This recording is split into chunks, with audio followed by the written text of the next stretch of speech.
Hi everyone. I'll wait for one more minute to join others. There are only 3 participants. I hope I'm audible to everyone.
Nobody else is joining.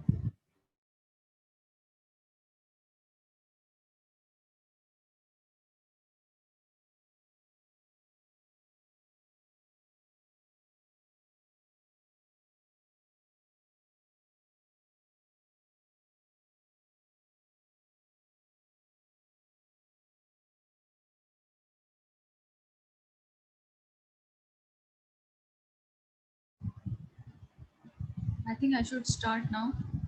Uh, Already 3 minutes are gone. So in the last class, we have covered average rate of return.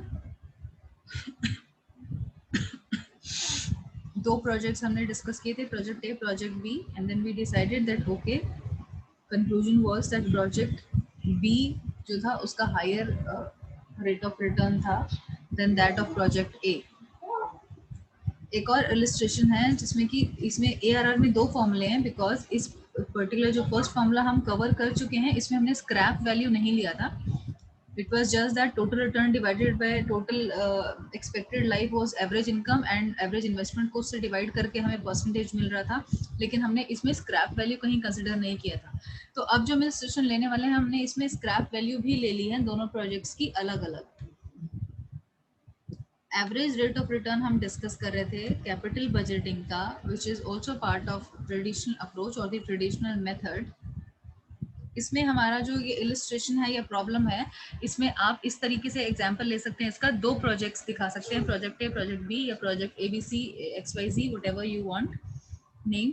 और investment आप दोनों same भी दिखा सकते हैं, investment आप अलग अलग अमाउंट करके भी दिखा सकते हैं. मैंने इसमें दोनों सेम इन्वेस्टमेंट लिया है कि दोनों प्रोजेक्ट में हम 50-50 हज़ार अगर इन्वेस्टमेंट कर रहे हैं और दोनों प्रोजेक्ट की लाइफ जो है वो 5 ईयर्स है, लेकिन स्क्रैप वैल्यू दोनों प्रोजेक्ट हमको अलग अलग दे रहे हैं. यानी कि जो प्रोजेक्ट ए से मैंने मशीनरी खरीदा था या प्रोजेक्ट बी में जो मैंने इन्वेस्टमेंट किया था उसको प्रोजेक्ट को ख़त्म करने के बाद 5 ईयर्स से में उस प्रोजेक्ट से काम लेने के बाद कुछ एक स्क्रैप मेरे पास पड़ा था, जो स्क्रैप को मैंने सेल किया तो स्क्रैप वैल्यू मुझे जो मिला वो 7,000 और 3,000 मिला. तो एवरेज रेट ऑफ रिटर्न के फॉर्मूले से अगर हमें कुछ स्क्रैप वैल्यू भी किसी प्रोजेक्ट से मिल रहा है तो उसको कंसिडर करके हम किस तरह से एवरेज रेट ऑफ रिटर्न को निकाल सकते हैं कि स्क्रैप वैल्यू को हम कहाँ पर ऐड करेंगे and how it will be calculated as the return rate of return. This is what it is. अब 5 साल के लिए दोनों प्रोजेक्ट्स ने ये पैसा दिया. एक ए प्रोजेक्ट से हमको 51,000 मिला और बी प्रोजेक्ट से हमको 53,000 मिला. 5th ईयर में आप देखिए, हालांकि हर साल में बराबर इन्वेस्टमेंट करके हमें सेम रिटर्न नहीं मिल रहा है, दोनों प्रोजेक्ट से अलग अलग रिटर्न मिल रहा है और अनइवन भी मिल रहा है. Saurabh, you want to say something बेटा? You have unmuted yourself.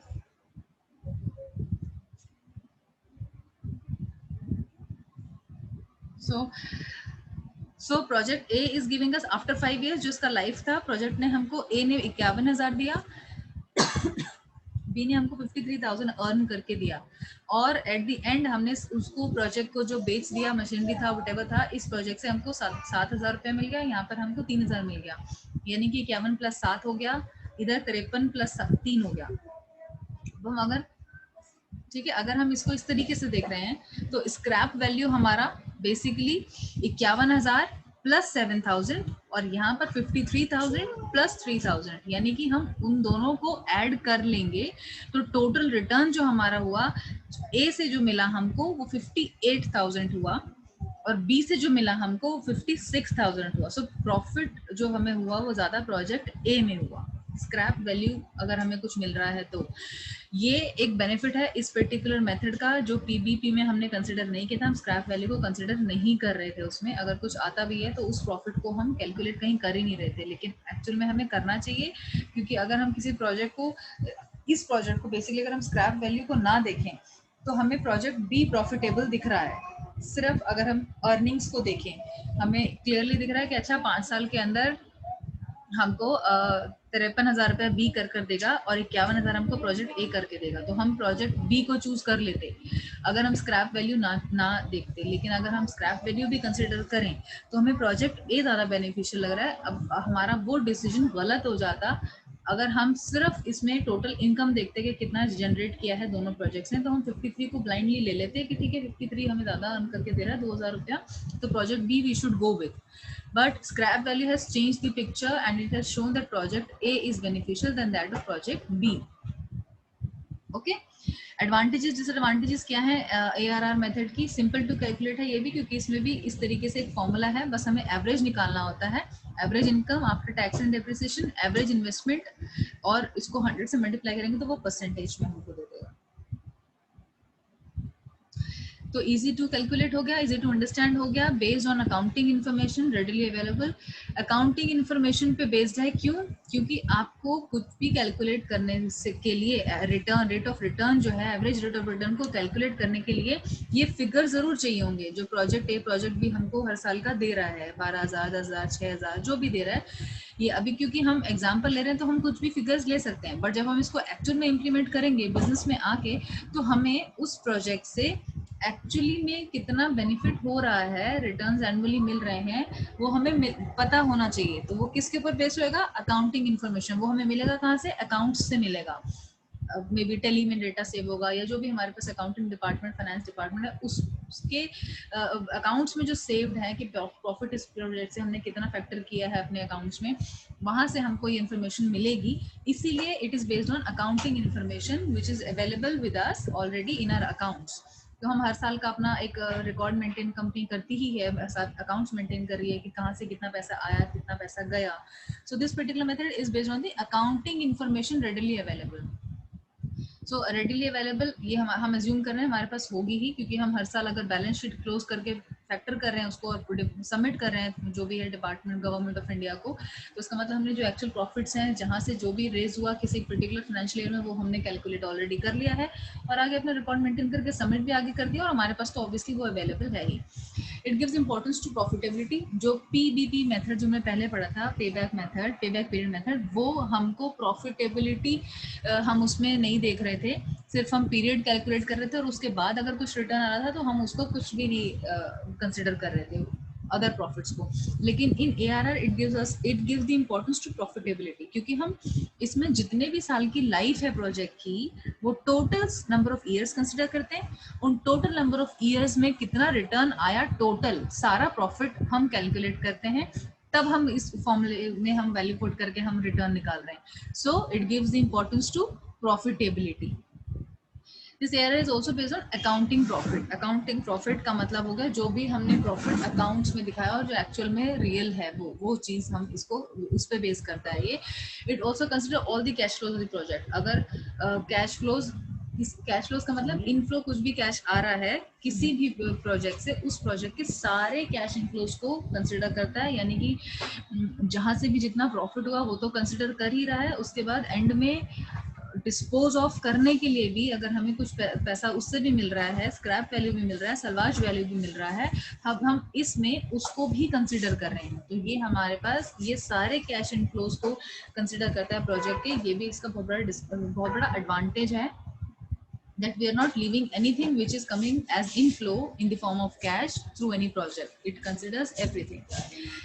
It can be use for ranking and comparing 2 projects और 4 प्रोजेक्ट्स। जैसे मैंने 4 प्रोजेक्ट्स का एग्जांपल पिछले वाले मेथड में लिया था, पे बैक पीरियड मेथड में आप 4 प्रोजेक्ट्स का एग्जांपल भी ले सकते हैं और उनको भी रैंक कर सकते हैं इसमें कि रैंकिंग में ये this project is at number 1 to be considered, number 2 to be considered, या 2 में भी कंपैरिजन कर सकते हैं, या कितने भी प्रोजेक्ट्स आप एग्जांपल लेके इस टेबुलर फॉर्म के थ्रू आप एग्जांपल लेकर दिखा सकते हैं कि 5 साल दोनों प्रोजेक्ट्स की लाइफ है, या 4 प्रोजेक्ट्स भी दिखा सकते हैं कि 4 प्रोजेक्ट्स की लाइफ इतना है। सिर्फ आप प्लीज ये ध्यान रखिएगा कि जो भी आप इसमें फिगर्स ले रहे हैं, आई एम नॉट सेइंग कि आप एग्जैक्टली यही फिगर्स एग्जाम में मेंशन करिएगा, बट आपकी कैलकुलेशन ठीक होनी चाहिए। Whatever value you are putting, you can take this figures imaginary, you can make this 5 years as 15 years or 50 years, you can make this 50,000 as 50 crores, whatever, और इससे और कम भी लेना चाहते हैं तो अमाउंट वो भी कम ले सकते हैं, but whatever value you are putting, आप प्लीज उसको कैलकुलेशन को, जो बेसिक कैलकुलेशन है मैथमेटिक्स का, that should not be change and you should give the right value. क्योंकि अगर आप कोई मेथड, कोई भी फॉर्मूले में वैल्यू पुट करके अगर आप दिखा रहे हैं तो कैलकुलेशंस एंड एवरीथिंग का इंपॉर्टेंस फिर है, and then examiner obviously will check that, और अगर वो गलत होगा so it is going to harm you. Disadvantages ARR की अगर मैं कंसिडर करूं तो वो ये है कि ये भी टाइम वैल्यू ऑफ मनी को उतना कंसिडर नहीं कर रहा है, हम नहीं कंसिडर कर रहे हैं इसमें, बस हाँ हम हर प्रॉफिट को कंसिडर कर रहे हैं, बट हम टाइम वैल्यू ऑफ मनी को नहीं देख रहे हैं कि इस साल में अगर हमको 20,000 रुपये का प्रॉफिट हुआ है तो 10 साल बाद भी अगर 20,000 रुपये का प्रॉफिट हुआ है तो वो एक्चुअल में 20,000 नहीं है, वो 20 की जगह शायद 18 या 17 हो चुका होगा 20 साल बाद। तो टाइम वैल्यू, जो वैल्यू ऑफ मनी जो है वो टाइम के हिसाब से कम हो रही है, बट ये भी इग्नोर करता है। इसमें इस फॉर्मूले में आपने कहीं नहीं देखा कि टाइम वैल्यू ऑफ मनी को भी हमने इस फॉर्मूले में कंसिडर किया हो, ऐड किया हो या लेस किया हो, कहीं पर भी टाइम वैल्यू ऑफ मनी को नहीं किया। आगे वाले मेथड्स में जो मॉडर्न टेक्निक्स हैं उसमें अब हम करने लगे हैं, ये जो बहुत सारी organisation time value of money को फैक्टर भी करती हैं, बट ये डिसएडवांटेज दोनों ही मेथड्स का है, पीवीपी का भी है और एआरआर का भी है कि वो टाइम वैल्यू ऑफ मनी को कंसिडर नहीं करते। Cash inflows of all the years are given equal importance. Equal importance का मतलब कि हर साल की जो इनफ्लोज उनको इक्वल इंपॉर्टेंस दे रहे हैं, इक्वली नहीं देना चाहिए, बिकॉज टाइम वैल्यू के हिसाब से उसको जो लेटर ईयर्स हैं उनमें जो हमको मतलब बेनिफिट हो रहा है या प्रॉफिट हो रहा है, कैश इनफ्लो हो रहा है या कैश बैक मिल रहा है हमको in the form of profit, वो इक्वल नहीं है then that of what we have received in the initial years. Initial year पहले साल में शायद टाइम के हिसाब से वैल्यू मनी का वही रहा होगा, लेकिन अगर वो बहुत लॉन्ग प्रोजेक्ट है, सपोज वो 20 ईयर्स का प्रोजेक्ट है, तो वो हम हर साल के इनफ्लो को बराबर ही इंपॉर्टेंस दे रहे हैं, हालांकि it should not be given and we should be considering time value money. So ये इसका डिसएडवांटेज हो गया इस मेथड का। It uses accounting information rather than cash inflow. अब क्या है कि बहुत ये भी एक डिसएडवांटेज किस तरह से हुआ, अकाउंटिंग इन्फॉर्मेशन और कैश इनफ्लो डिफरेंट कैसे हुआ, दोनों अलग कैसे हुआ। बहुत बार ऐसा होता है कि कुछ भी बहुत सारी companies in our country I would say और इन अदर कंट्रीज आल्सो भी ऐसा होता होगा कि जो एक्चुअल कैश इनफ्लो है, there are so many other things which we think are done in cash, जिसका कि कोई रिकॉर्ड नहीं है, हम उसको एट टाइम्स छुपा भी लेते हैं, हम अपने अकाउंट्स में नहीं दिखाते in order to show that see we are at loss, या हमने इतना प्रॉफिट नहीं किया, हम टैक्स बचाने के लिए, या बहुत सारी चीज़ों को गवर्नमेंट को हम डिस्क्लोज नहीं करते बहुत सारी चीज़ें। तो अगर कोई चीज़ सिर्फ कैश में आई है कि मुझे कहीं से पैसा कैश में मिला, मैं उस चीज़ को अकाउंट्स में अपना फिगर फैक्टर ना करके सिर्फ अकाउंट्स में कम दिखाया और एक्चुअल जो कैश इनफ्लो हुआ वो हमने नहीं कंसिडर करा।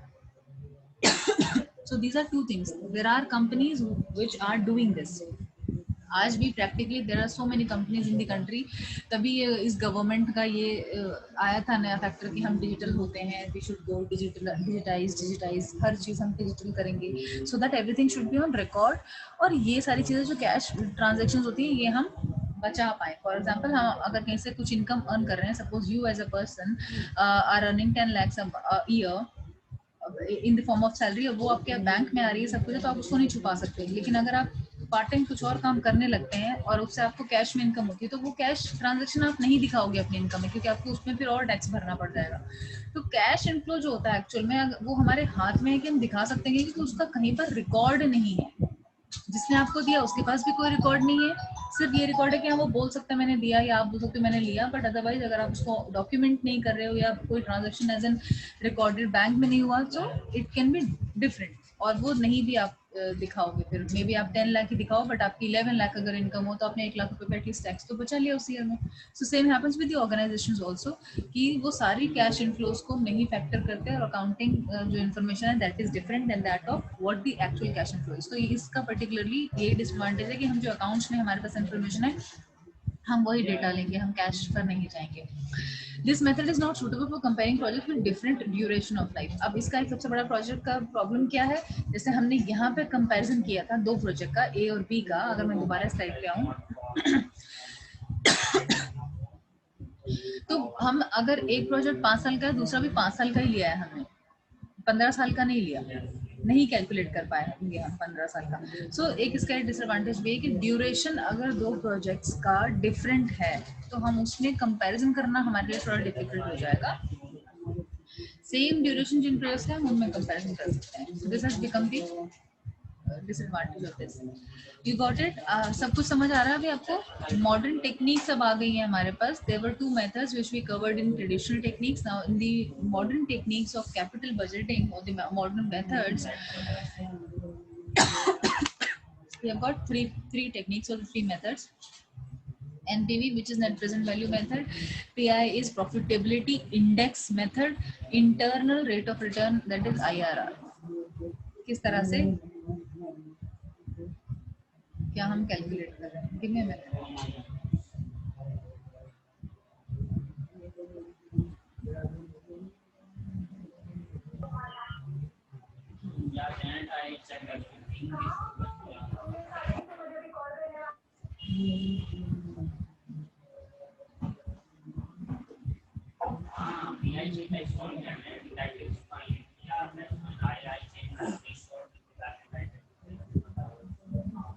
Can you see my screen? Net present value method में अब हम पढ़ेंगे कि what exactly is net present value method.